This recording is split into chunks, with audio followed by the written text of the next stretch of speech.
You know what's interesting about people who are really good with money? They rarely look the way we expect them to. We imagine someone with exceptional money management skills as obviously wealthy, constantly talking about investments, flashing expensive purchases, or obsessively checking spreadsheets. But behavioral economics research suggests something completely different. Many people with extremely high money management skills actually display subtle psychological patterns that don't always look like financial success at first glance. In fact, economists at the University of Chicago Booth School found that the best predictors of long-term wealth aren't income level or financial knowledge, but rather specific behavioral patterns in how people process decisions about money. And here's the thing, true money management isn't really about discipline or willpower. It's about how your brain is wired to handle delayed gratification, manage emotional responses to spending, and automate decisions so you don't have to fight yourself every single day. Stay with me, because what I'm about to tell you will completely change how you see financial success. Here are 10 surprisingly common habits often found in people with extremely high money management skills.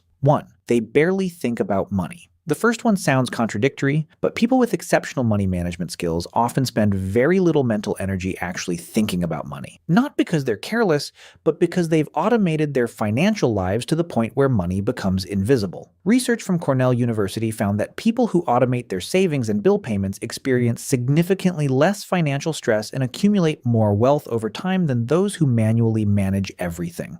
Their brains aren't constantly making micro decisions about whether to save or spend. They've built systems that make the right choice automatic. The prefrontal cortex, the part of the brain responsible for executive function and decision-making, has a limited capacity for willpower. Every financial decision you make depletes that reserve slightly. People with high money management skills understand this intuitively. They remove the decision entirely. 2. They experience physical discomfort with debt. Here's something fascinating. Many people with exceptional money management skills describe debt not as a financial concept, but as a physical sensation. They'll say things like, "It feels heavy," or "I can't sleep when I owe money." This isn't just metaphor. Studies using functional MRI scans show that for some people, debt activates the same neural regions associated with physical pain and threat detection. Neuroscientists at Stanford found that individuals with this heightened sensitivity to debt often grew up in what psychologists call high contingency environments, where actions had direct and immediate consequences. Their brains learned early that owing something meant real danger. Now, that's not comfortable, but it creates an almost unconscious drive to eliminate debt as quickly as possible. 3. They think in percentages, not dollars. People with high money management skills tend to mentally process money differently. Instead of thinking $50 saved, they think 2.5% of my monthly income set aside. Instead of $200 shoes, they calculate 8 hours of work. Their brains automatically convert purchases into either percentages of income or units of time traded. Research published in the Journal of Consumer Psychology found that people who naturally frame spending in terms of labor hours or income percentages make significantly more rational financial decisions. Why? Because it engages different neural pathways. The emotional response to "I want those shoes" gets interrupted by the analytical calculation, "Is this worth 2 days of my life?" This isn't a learned skill for them. It's how their brain processes the world. They can't help but see the percentage, the trade-off, the opportunity cost. Sometimes that's exhausting, but it creates a natural friction against impulsive spending. 4. They feel genuine pleasure from watching numbers grow. Here's where it gets interesting neurologically. Most people get a dopamine hit from spending money. The anticipation, the purchase, the new thing, that's normal brain chemistry. But people with exceptional money management skills often get that same dopamine response from watching their savings or investments increase. A 2018 study from the University of Pennsylvania used brain imaging to study financial decision-making and found that some individuals show heightened reward center activation when they see account balances grow, even by small amounts. Their brains literally find saving rewarding in the same way other brains find spending rewarding. This isn't about being cheap or depriving themselves. Their brain chemistry is genuinely giving them pleasure from accumulation rather than from acquisition. And here's the beautiful part. That pleasure is sustainable. The dopamine hit from buying something fades quickly. The satisfaction of watching compound interest work never gets old. 5. They experience analysis paralysis on small purchases, but not large ones. This one seems backward, but people with high money management skills often overthink small daily purchases while making large financial decisions relatively quickly. They'll spend 20 minutes researching which brand of coffee to buy, comparing per ounce costs, but then confidently invest $10,000 in an index fund without much hesitation. Why? Because their brains recognize pattern versus anomaly. Small purchases are patterns, repeated decisions that compound over time.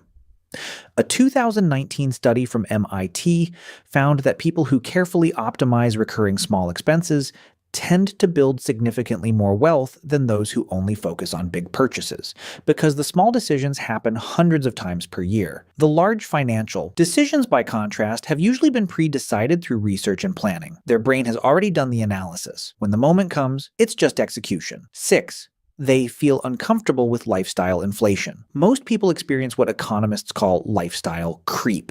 As income rises, spending rises to match.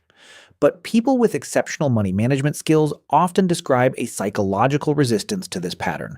They feel genuinely uncomfortable when their spending starts to match their income too closely.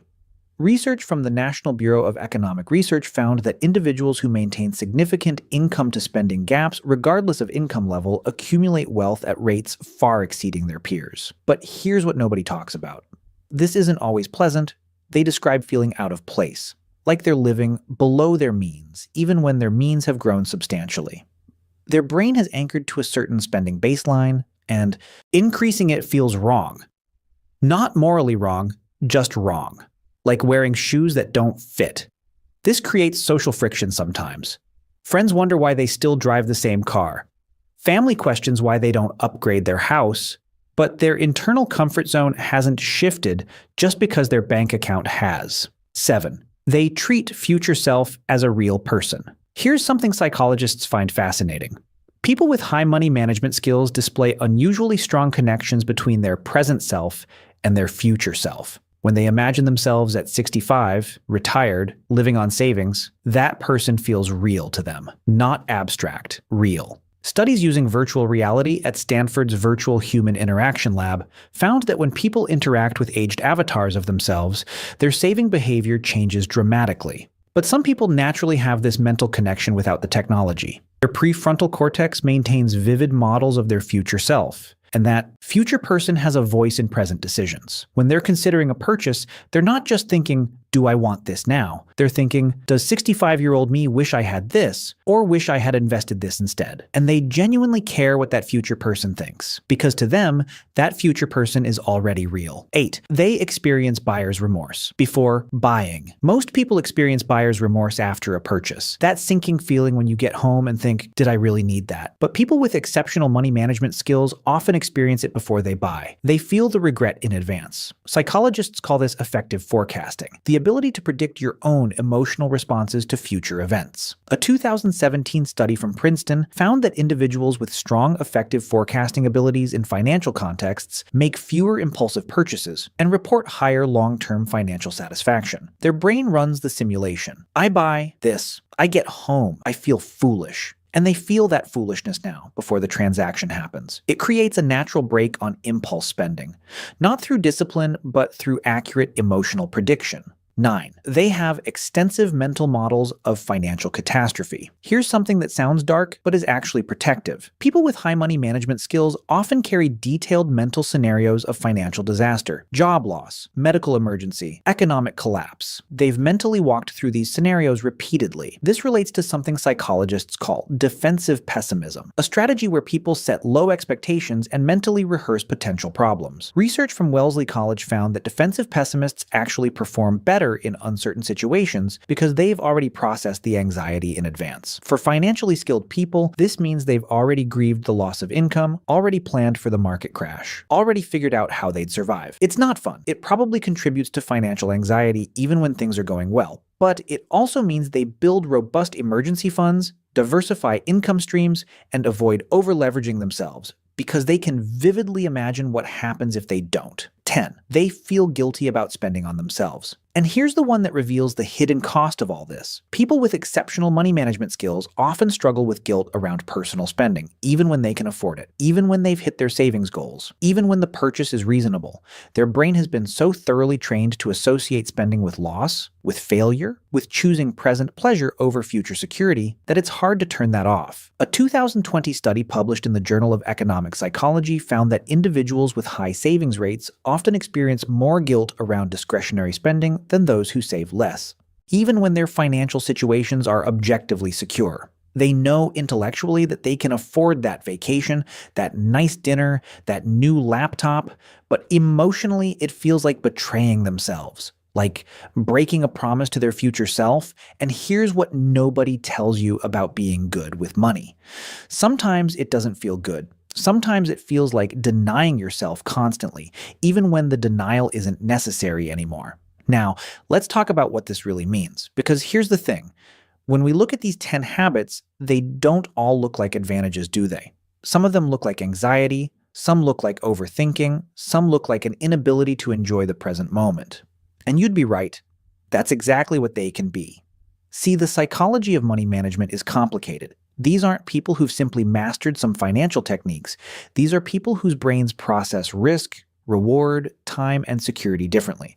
Sometimes that difference came from childhood experiences. Sometimes it's just how their neurology works. Sometimes it developed as a coping mechanism during financial hardship. But here's what research from the University of California actually shows. The strongest predictor of long-term financial success isn't intelligence or even initial wealth. It's something called delayed discounting, the ability to value future rewards nearly as much as immediate ones.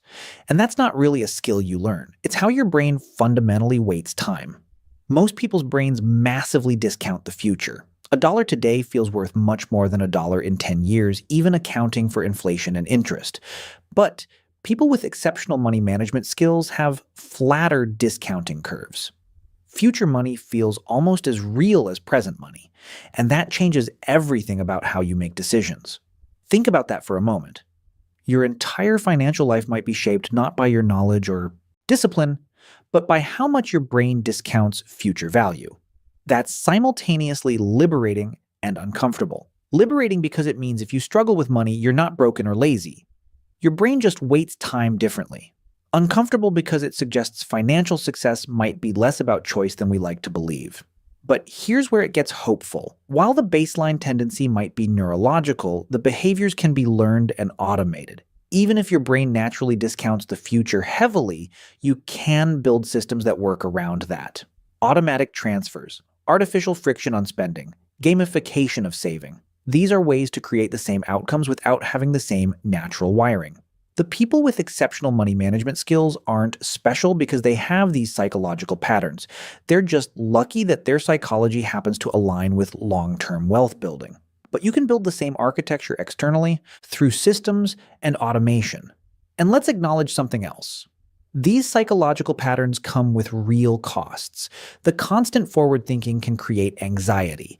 The guilt around spending can prevent enjoying the fruits of your labor. The mental rehearsal of catastrophe can make it hard to feel secure even when you are.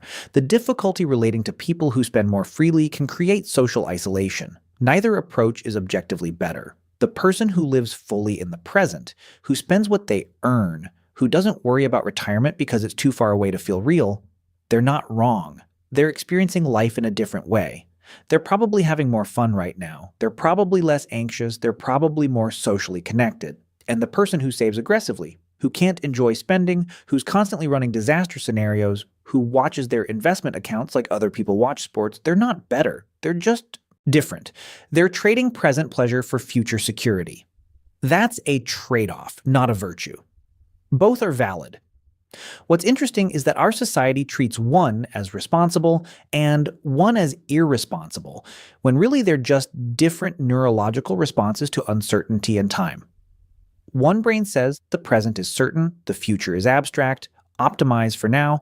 Another says the future is inevitable, prepare for it constantly.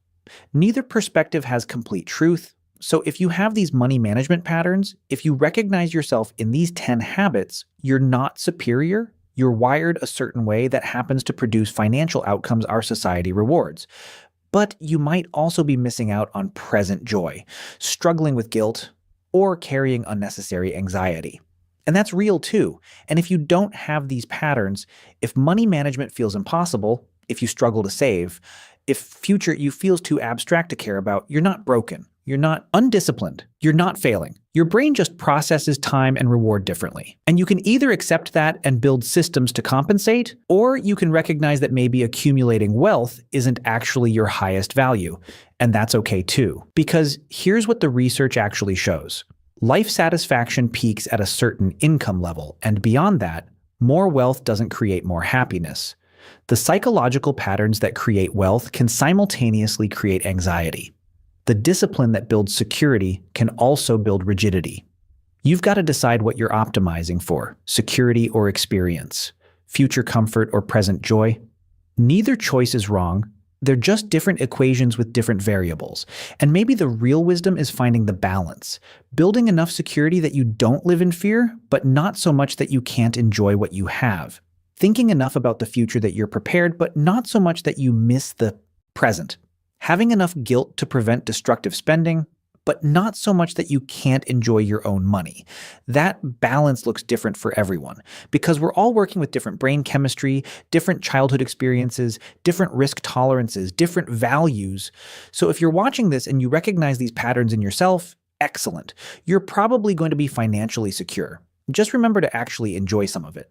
Your future self will be grateful for the preparation, but don't sacrifice your present self entirely to a person who doesn't exist yet. And if you're watching this and these patterns feel foreign, if money management feels like pushing water uphill, that's information.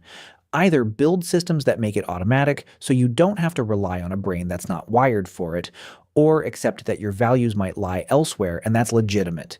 You're not broken. You're not irresponsible. You're just working with different neurology. And the sooner you understand what that neurology actually is, the sooner you can work with it instead of against it. If this resonated with you, if you found yourself nodding along or feeling seen, drop a comment. And if you want more deep dives into the psychology behind money, behavior, and why we do what we do, hit subscribe. Because understanding yourself isn't about judgment. It's about working with reality instead of fighting it. And that might be the most valuable financial skill of all.